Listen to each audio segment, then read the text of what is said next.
¿Qué tal? Les quiero platicar sobre un cuento que acabo de leer. Se los quiero recomendar porque, en mi opinión, es buenísimo. Es un cuento que es como de los primeros de ciencia ficción en América Latina. Yo diría que es el cuento más original que he leído en este año y también lo pondría como en uno de los mejores de ciencia ficción que he leído. O sea, tampoco estoy leyendo siempre ciencia ficción, pero me gustó muchísimo. Yo creo que aunque no seas, eh, pues, un lector de ciencia ficción, te va a gustar. Y es muy corto. Lo leí en este libro, que no es del autor, es de cuentos, de escritores latinoamericanos, se llama Cuentos Fantásticos. Lo saqué de la biblioteca, entonces, no sé dónde lo puedan encontrar, porque yo no lo puedo encontrar en alguna tienda, librería. Pero les quería enseñar como de qué tamaño es el cuento, es muy pequeñito, son 15 páginas a lo mejor.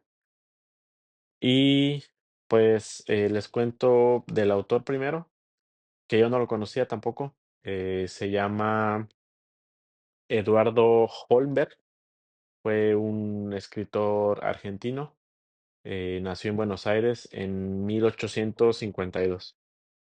Es más conocido por lo que hizo como naturalista y botánico. em, También dedicó, pues, unos años de su vida a escribir, pero se le conoce más por las aportaciones que hizo sobre botánica.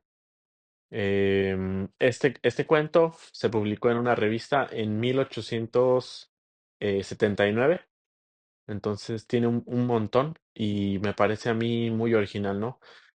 Yo creo que también es una de las razones por las que me gusta mucho, porque es un cuento muy viejo de ciencia ficción y además muy original. No sé si sea como tan conocido el escritor, al menos en Argentina, pero yo nunca había escuchado de él y bueno, me gustaría leer más. Voy a ver si encuentro algo. Pero bueno, les cuento pues también sin narrar todo el cuento para que lo puedan leer porque pues está cortito. Más o menos como de qué trata. Eh, el cuento yo creo que trata sobre la preocupación que tenía el autor de toda esta industrialización que empezaba a pasar y sobre, pues, hasta dónde podía llegar, como las actividades que hacían pues, las máquinas, porque en ese momento no había robots como tal, o al menos creo que no se les conocía así. No solo las actividades que hacían de un humano, sino también que se podrían parecer a un humano, ¿no?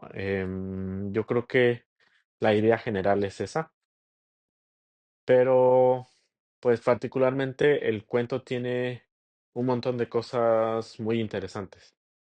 La forma de escribir, que pues siendo un cuento tan viejo, uno pensaría que a lo mejor, pues no sé, no sé, un español muy antiguo, muy pesado, pero la verdad es que fue muy llevadero, muy entretenido.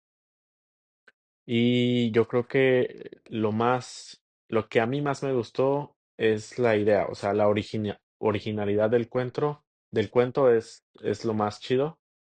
Em, pues el cuento se divide como en 7 actos o capítulos, no sé cómo llamarlos, porque es bien pequeñito.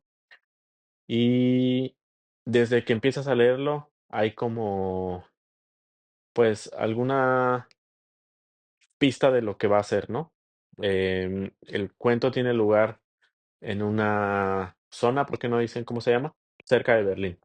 Es una familia de la aristocracia que están teniendo una cena y están platicando. Una persona le dice a la otra, eso es lo que viene en las primeras líneas, no estoy spoileando como nada que no van a leer en el primer párrafo, que una persona conoce a otra que perdió el centro de gravedad y la otra, muy incrédulo, le dice que eso no puede ser. Entonces ocurre como la cena y se empiezan a platicar de este tema y de otros. También tiene más cosas, no solo es como que está enfocado pues en la historia de ciencia ficción. Y em, después aparece esta persona, ¿no? Que es la persona que pierde el centro de gravedad. Em, los personajes principales, que yo creo que son dos, em, tienen pues como que una personalidad que se describe pues entre líneas, en pocas palabras, y sobre todo la de la persona que es esta persona incrédula que no cree lo que le están contando. También hay unas líneas muy chidas en donde se describe la personalidad. Em, pero bueno, yo creo que no quiero también como contar todo el cuento, porque me gustaría que lo leyeran, pero tiene pues un desarrollo muy entretenido. Siempre está como el misterio de lo que va a pasar, pero es como que es una historia bastante compleja en pocas líneas. El final me parece lo mejor, que es lo que yo esperaba como de un cuento así, pues pequeño, pero también creo que tiene una parte filosófica, ¿no? En esto de que hablábamos sobre, pues, los autómatas. ¿Cómo poder diferenciar a un humano de un autómata cuando son tan parecidos, ¿no? Cuando hacen exactamente lo mismo. Em, yo creo que el final es increíble y nada, les voy a compartir el PDF para que puedan leerlo y pues nada, esa es como mi recomendación. No quiero contarles pues más porque creo que vale mucho la pena que lean este cuento. No importa si no son lectores de ciencia ficción, yo creo que es un cuento increíble.